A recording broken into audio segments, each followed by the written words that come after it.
कहानी उन्हीं जख्मों की जो दर्द से रिश्ते हुए मांग रहा है इंसाफ।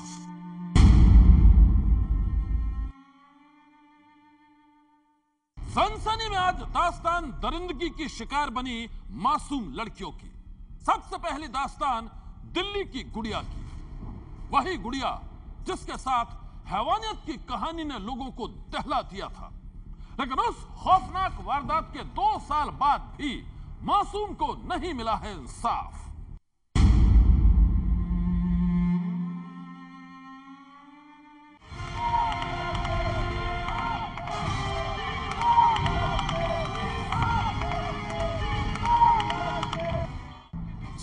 दिसंबर 2012 को हुए निर्भया कांड के कुछ ही महीने बाद देश की राजधानी में नन्ही गुड़िया के साथ दिल दहला देने वाली घटना हुई। 2 दरिंदों की शिकार बनी थी मासूम। दिल्ली में चुनावी साल था, इसलिए इस पर खूब राजनीति हुई थी। कांग्रेस हो या बीजेपी या फिर आम आदमी पार्टी, सब के सब गुड़िया के परिवार की मदद के लिए हाजिर थे। आम आदमी पार्टी ने तो गुड़िया को न्याय दिलाने के लिए अभियान ही छेड़ दिया था। दिल्ली में 2 बार आम आदमी पार्टी की सरकार बनी, पर गुड़िया को अभी तक न्याय नहीं मिला। निर्भया का नाम तो आपको जरूर याद होगा, लेकिन थोड़ा सा अपनी याददाश्त पर और जोर डालेंगे तो आपको गुड़िया का नाम भी याद आएगा। वही गुड़िया जिसकी 5 साल की उम्र में 6 सर्जरी हुई और वजह रही उस मासूम को मौत के मुंह में डालने वाली हैवानियत।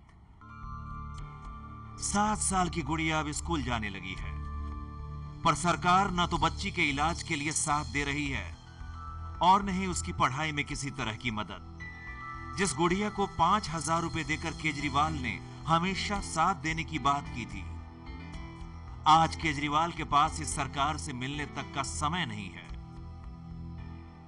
मैं इस लेकर अभी दिल्ली में जनता दरबार लगी थी सीएम, तो मैं उनके पास भी गया था, तो सीएम साहब तो मिल नहीं पाए थे, तो मैंने वहाँ एक लेटर लिख के दिया था।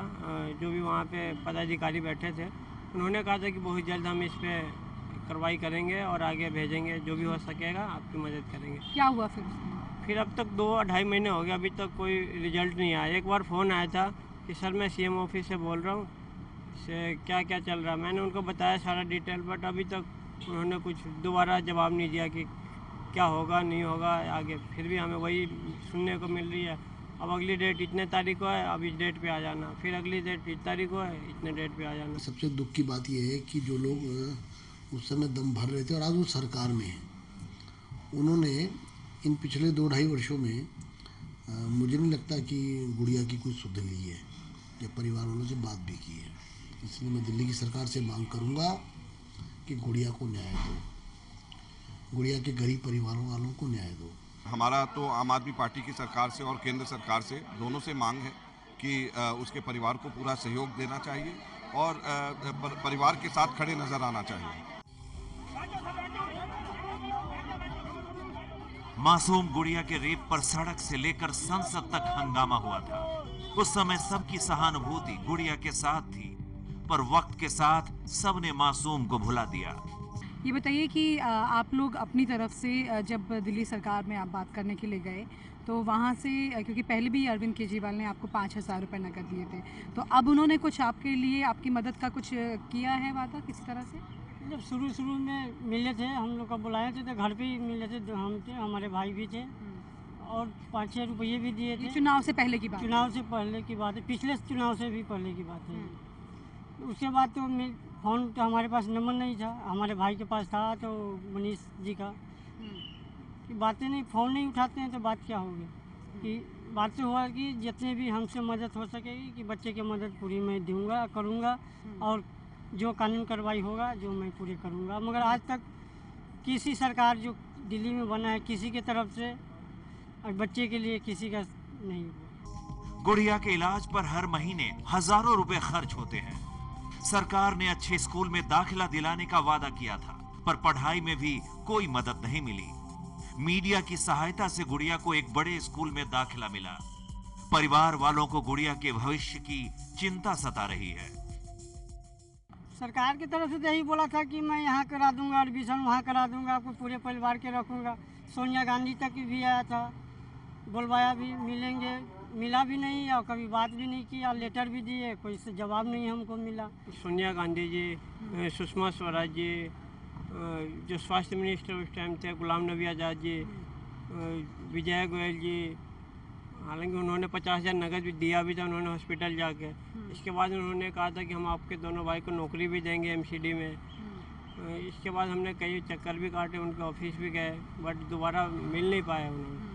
बट अब यानी कि कोई यानी कि सामने नहीं आ रहे। अब जब मौका है मदद करने की, अब इंसाफ के लिए हम लड़ रहे हैं, कोई यानी कि आगे नहीं आ रहा है। अप्रैल 2013 में 5 साल की मासूम से बलात्कार हुआ था। दिल्ली के एम्स में बच्ची की 6 सर्जरी हुई थी। निर्भया की तरह गुड़िया भी जिंदगी और मौत के बीच कई दिनों तक जूझती रही थी और किसी तरह डॉक्टरों ने उस मासूम को बचाया। 15 अप्रैल 2013 को एफआईआर दर्ज की गई। मनोज और प्रदीप नाम के 2 आरोपी गिरफ्तार हुए, लेकिन गुड़िया को उस हाल तक पहुंचाने वाले आज की तारीख में बालिग और नाबालिग के बीच का खेल खेल रहे हैं। भाभी दिखने से ही पता लगता है कि वो नाबालिग नहीं है। और अब जब कोर्ट में आता है दाढ़ी मूछें बनवा के आता है, चिकना बन के, ताकि लगे कि मैं बच्चा हूँ, बट ऐसा है नहीं। जब बोन टेस्ट में आ रहा है, क्या वैज्ञानिक मेडिसिन क्या झूठा है क्या? जो 22 साल आ रहा, 22 साल आ रहा नहीं 20 साल का हो सकता है। ये तो नहीं है कि 15 साल का एकदम से हो जाएगा।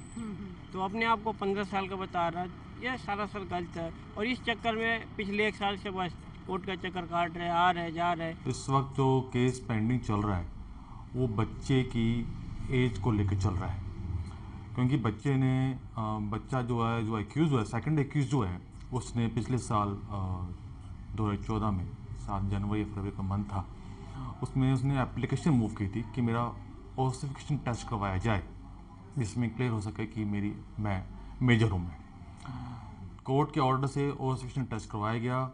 उससे कुछ टाइम बाद रिपोर्ट भी आई। उस रिपोर्ट में एक्यूज्ड मेजर डिक्लेयर किया गया। उसके उसने फिर 6-7 महीने बाद, दैट मीन्स अक्टूबर का आई थिंक महीना था, उसने दोबारा एप्लीकेशन लगाई, जिसमें उसने कहा कि एडमिशन रजिस्टर रिकॉर्ड कोर्ट में लाया जाए, जिसमें मेरा जो एडमिशन है, डेट ऑफ बर्थ उसमें लिखी हुई है कि मैं उस हिसाब से माइनर हूँ। मैं आरोपी ऐसा इसलिए कर रहा है ताकि दोषी साबित होने पर उसे कम सजा मिले।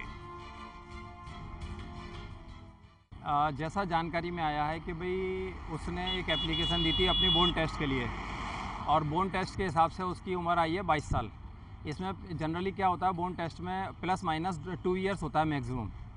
तो 2 ईयर्स भी अगर हम मान लेते हैं तो 20 ईयर्स का वो मेजर माना जाता है। और रही बात जल्दी न्याय मिलने की उसको पीड़िता को, तो उसमें क्या होता है कि कोर्ट जब तक वो, जैसे बाल न्यायालय में जो केस चल रहा है, वो उसको डिसीज़न लेना है कि ये जुवेनाइल में ही चलेगा या वहाँ जाएगा। अगर वो डिसीज़न नहीं लेता तो इसके लिए एक हाई कोर्ट में एप्लीकेशन लगाई जा सकती है। पॉस्को कोर्ट में वही है, तो उसके लिए एक हाई कोर्ट में एप्लीकेशन लगाई जाएगी कि भाई ये इसे जल्दी से डिसाइड कराया जाए केस, और इस तरीके से। तो हाई कोर्ट उसको इंस्ट्रक्शंस देती है कि with in such time frame में उसका ही डिसाइड कर दिया जाए। मामला पोस्को कोर्ट में है, जिसमें 1 साल में फैसले हो जाते हैं, लेकिन गुड़िया का मामला 2 साल से वहीं है जहां से शुरू हुआ था।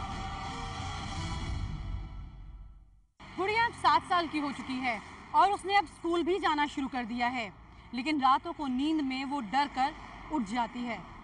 वो आज भी उस दर्द को भूल नहीं पाई जो उसे मिला था। गुड़िया शायद ठीक से अपने गुनहगारों को पहचान भी ना सकी, लेकिन आप और हम कैसे भूल गए जो दर्द, जो हादसा हमने सुना था, हमने देखा था कि कैसे गुड़िया मौत के मुंह से वापस लौट कर आई थी। हमने देखा था कि कैसे पूरा देश मोमबत्तियों की रोशनी से जाग उठा था। लेकिन आज का सच ये है कि गुड़िया के गुनहगारों को अभी तक सज़ा नहीं मिली है। आज का सच ये है कि गुड़िया का परिवार आज भी न्याय के इंतज़ार में बैठा है। सवाल ये उठता है कि आखिरकार कब तक हम इस तरह से मासूमों को हैवानियत के हाथों खेलने देंगे।